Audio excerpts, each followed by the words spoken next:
Well, you see them all around Champaign-Urbana, especially if you find yourself driving on campus. We're talking about e-scooters, and now there's new research from the U of I shining a light on some pros and cons of this rideshare option. So we have one of the authors of the study joining me today. Thank you for joining us. Thank you, Amanda, for having me. I'm excited to talk about this research. Yeah, and I know e-scooters are something all drivers can relate to. Tell me a little bit about why you chose to study this in particular. Yeah, so I study how technologies impact firms and consumers. I'm a marketing faculty at the Geese College of Business, and I found e-scooters fascinating. They're cool looking, they're lightweight, they give more access to mobility options.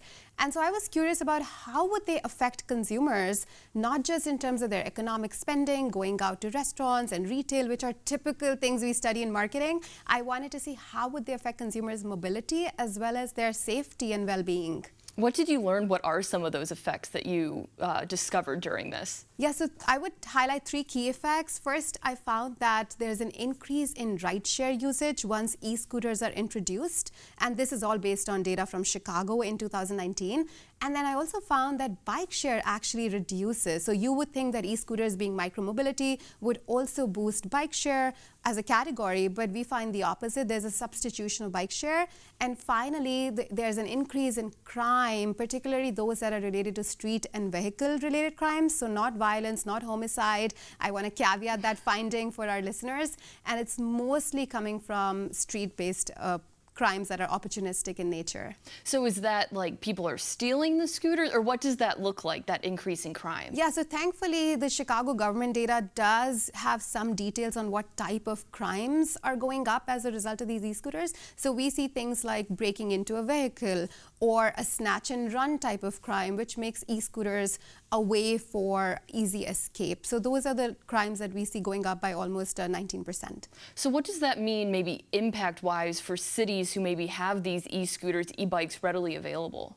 Yeah, I think in my knowledge, first of all, I tend to be an optimist when it comes to new technology. But in my knowledge, this is some of the early pains we are seeing with transitions happening as these technologies are just breaking in. So for cities, it means being aware, first of all, of those costs that could potentially be a side effect of e-scooters, but also then thinking about policy and regulation and how they can improve on these aspects. Now, another thing I read in your research has to do with the environment. People probably think, oh, e-scooters are really helping the environment, but you learned maybe not necessarily the case. Expand a bit on that. Exactly. So that finding comes from two things. One is we see rideshare go up.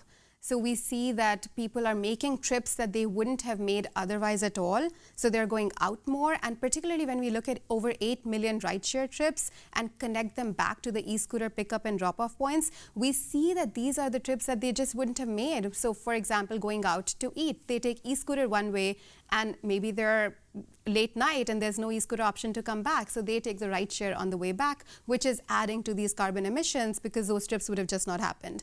And the second aspect of it is bike share reduces, which would have been an environmentally friendly option to begin with. So combining these two effects, we actually in the paper show all our heavy lifting and calculations to show 800 metric ton more carbon emissions as a result of these two combined effects. Again, with the caveat that we don't really have car ownership data. And I feel like that may surprise people. So thank you so much for sharing some of this knowledge. Who would have thought, that e-scooters and studying them would make such a big impact? So thank you for joining us today. Thank you so much. We will have this interview and more linked over on our website, WCIA.com.